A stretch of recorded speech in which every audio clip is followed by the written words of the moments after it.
Rightio. I'm going to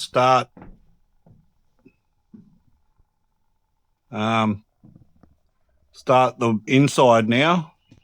So as you can see, I've insulated 3 walls. And today I'm going to install the bracing ply, which is this stuff here. What I do on the inside of the cabins is, because they I'll turn it around. Because they're mobile.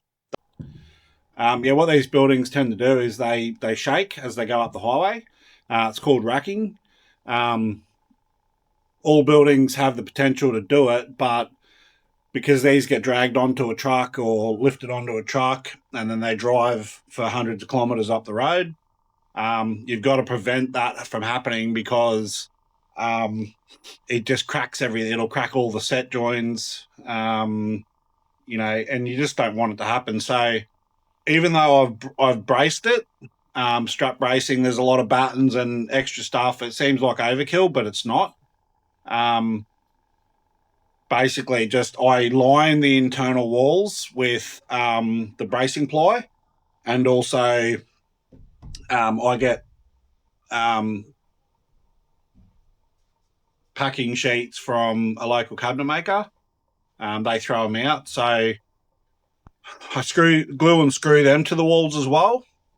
It also acts as noggins and stuff, so that if people want to screw to the walls later on, they can do that. But yeah, the main reason is that it stops all the racking, and it's a lot of effort, but it's worth doing it. Just because it's just as an extra insurance to stop that. So today is going to be all of that. Now, down the other end from where I'm standing, where the bathroom goes, there's a whole extra heap of framing, and the ceiling's got to get dropped so it's level. The rest of the ceiling's got a 5-degree rake on it, 5-degree pitch on it. And I can't really do any of that until it's all sheeted, because you can't get sheets in there. So once I've finished doing this job, then I'll go through and frame all of that up. There's a cavity slider to go in there. I'll put that in, but I'll put that in as a temporary fit off, so that I can pull it back out, and then that buys me that extra bit of space to be able to get the villa board and ceiling sheets in. So follow along.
This is where you get Sikaflex everywhere, bar where you want it. So I've got to get past that cable. Oh, fuck. Retardation.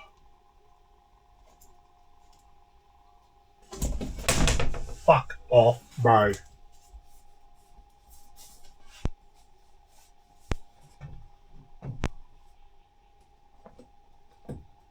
Always the fucking cables. Oh, fuck's sake. Oh, fucking got sick it all over the cunt.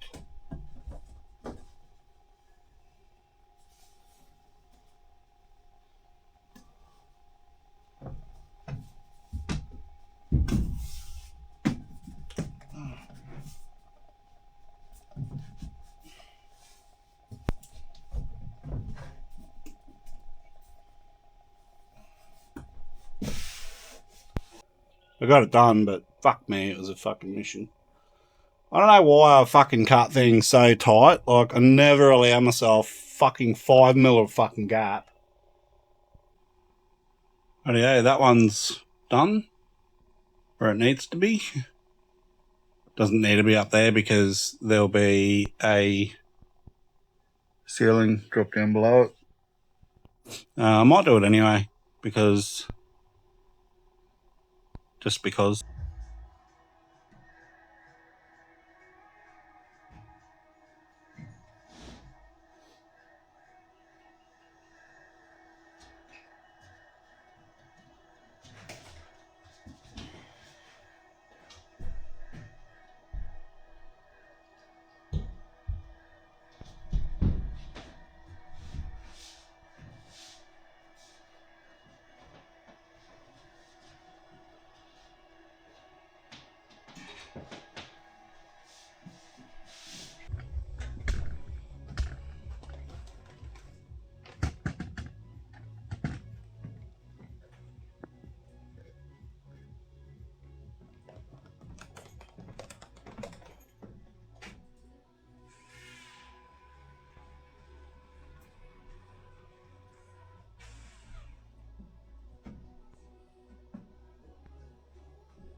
All right.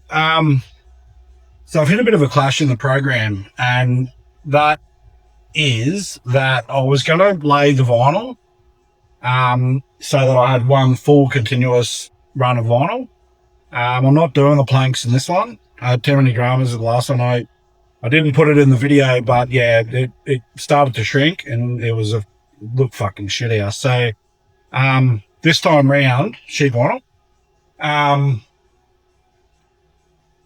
but I've got to build a wall here. And there's a robe over in this corner, and the cavity sliders there. So the cavity slider suite's there. The wall slam jams against that wall. The door rather slam jams against that wall.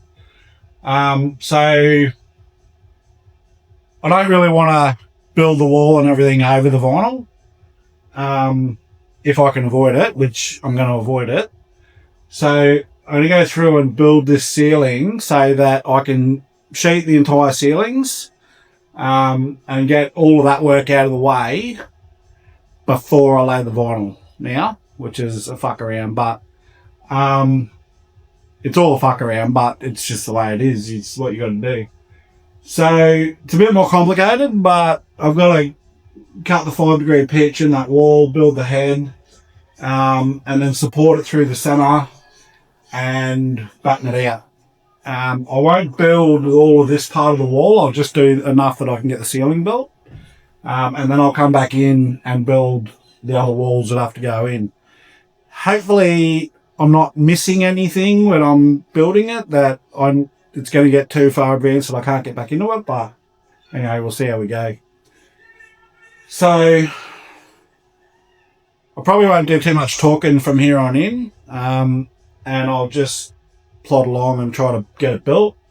It's pretty technical, but this is just what we do on a Wednesday. I follow along.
Still involved.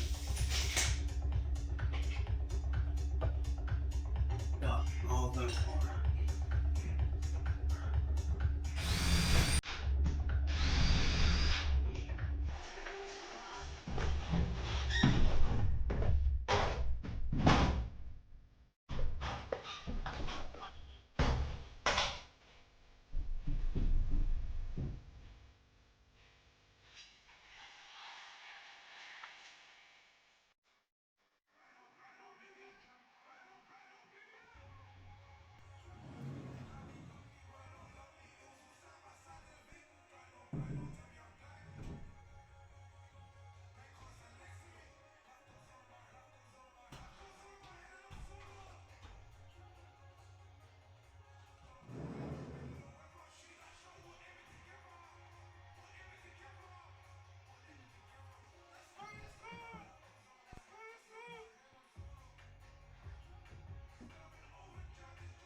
Can't go.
That's pretty much it. Just gives me that ability to get this sealing done as well without putting any unnecessary trauma on the vinyl. And then once I get all the ceilings sheeted, well, I'll pretty much do all of it if I'm honest. And I'll just leave out that one wall, which I'll do at the very end.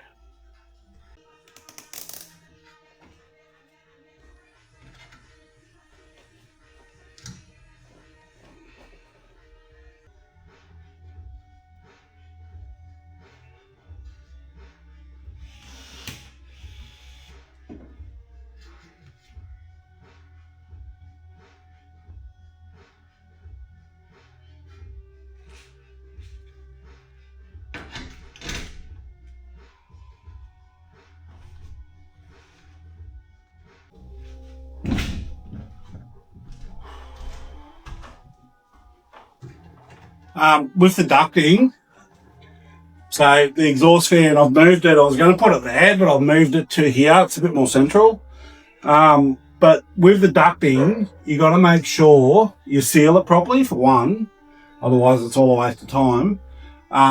Two, you want to make sure that the connections can't come off, because that's a waste of time if it does that.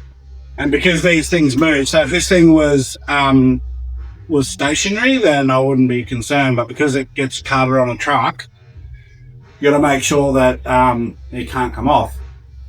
Three, you want to make sure you put a loop in it.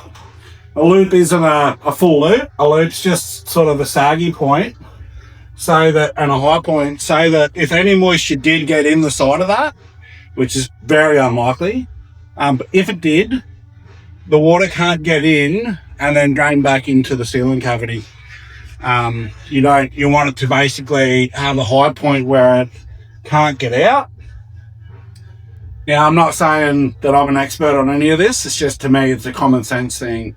All of these things, it's the first time I've actually ever done one of these, but I've done plenty of buildings, and you make sure that with cables, like external cables, you do a similar thing. You put a loop in it, or a sag point, so that moisture can't capillary action into the end of the conduit or whatever.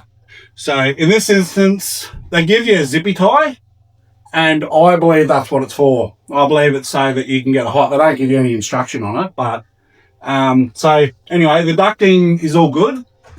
And the other thing is, when you tape it up, you want to make sure that you get it nice and tight, so that when the fan's actually running, the exhaust's running, it's not flapping. You don't want to hear like a sucking or a flapping noise. So anyway, that job's done. I made sure the set out's all good. I made sure the cables are good. I'm missing 2 screws right here, so I'll have to put them in. And then I've got a little bit more to do on this back edge up here, because I only temporarily fitted that yesterday, so I've got to pack that out properly. Not that will never go anywhere. Like, I'm 125 kg, and there's no way this ceiling's going to move. But yeah, pretty much ready to go for sheets in here. Nothing else is sticking out at me that I've got to get done straight away. Yeah.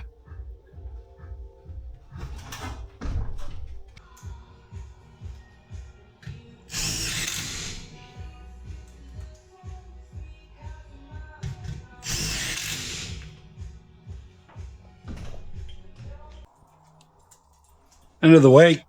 Well, end of my working week anyway. So, quick update. Got the corner flashings on. They come up all right. That pretty much closes in the outside of the building. And if we go around, I did that flashing down the bottom there. On the other ones, I was painting that black, but I don't think I will with this one. So we're had to do a little bit of a floor adjustment, just because it was a little bit lippy. So I'll sand that down after I've shaded, which I'm pretty much now waiting for. So, like I said in the past, I sheet the internal walls with just scrap material, so that there's no racking. What this does is it adds a bit of weight, because it's probably, I don't know, 300 kilos of board in here. But by doing that, it means that the set joints for the plasterboard won't crack, hopefully, with a little bit of luck. But anyway, that's what I'm waiting for now, is plasterboard and villa board for the that wet area. I've got everything else pretty much good to go. My plumber's good to go. But yeah, pretty much once I get plasterboard and villa board, I'll sheet it as best I can. All of it except for these walls here, because where the robe and the cavity slider goes, I won't put that in until I put the vinyl in. So I'll give the floor a sand, just sand out any joins and any lips and shit like that, and then lay the vinyl after all that. But there's a lot to go between then and now. So the next few videos will be me putting in plasterboard, and probably setting, or at least the bulk of the setting. So yeah, follow along.